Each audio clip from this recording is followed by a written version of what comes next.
จะพาไปดูความเพลิดเพลินของเด็กๆที่เล่นมุมธรรมชาติครับ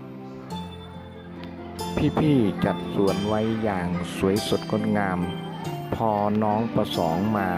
เห็นเข้าเขาทำอย่างไรไปดูกันครับอ๋อมันมาเที่ยวเล่นเหรอลูกแล้วทำไมไม่ให้เข้าไปอยู่ในบ้านมันล่ะอยู่ที่สวนสัตว์อันนี้มันหน้าสวนสัตว์ไม่ใช่หรอถ้ามันหน้าสวนสัตว์ก็ได้ผมมันไม่ดีหน้าสวนสัตว์แล้วมันต้องไปกินหญ้าเปล่าใช่ค่ะ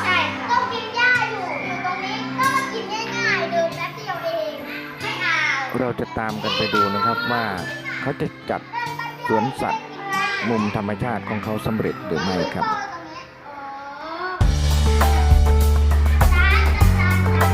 แล้วตกลงจะจัดสวนสัตว์หรือยังไงเหรอแล้วมันมานอนอย่างนี้ได้เหรอไม่ได้ค่ะ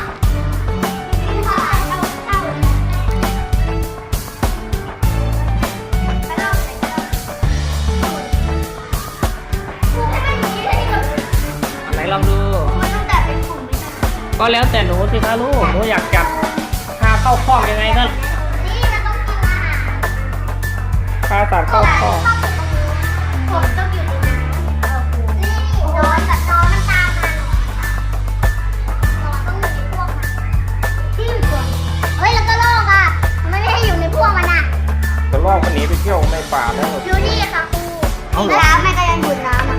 แล้วอีกอันนึงหายไปไหนแล้วก็โลกให้มันอยู่พวกกระรอกสิเนี่ยกระรอกแอบจับไม่เป็น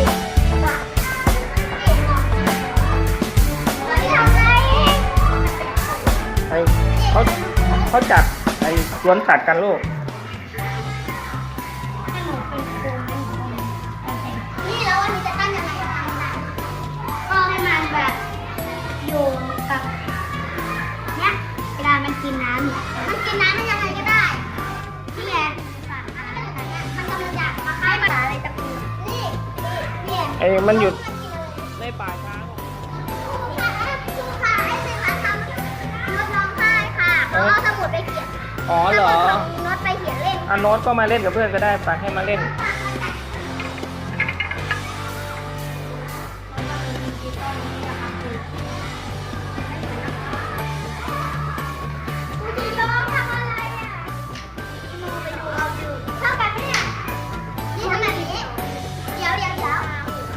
แล้วนี่ล่ะพ่ออ่ะตรงนี้ไม่เจ็บตัวแล้วพ่ออ่ะทำยังไงพ่อกับป้าไปกินพิซซ่าพ่ออ่ะโอ้อย่าพึ่งพ่อไปทำแบบนี้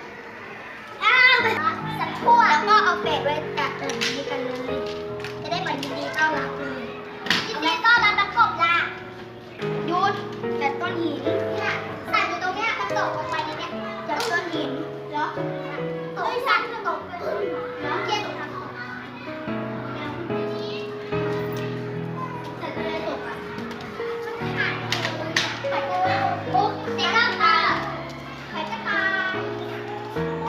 อาโคต้องมาเลยค่ะเจ๊ค่ะใช้สัตว์ตัวไหนที่ลงโอ้เสร็จจนได้สัตว์เอาสัตว์เข้าคอกหมดแล้วเหรอ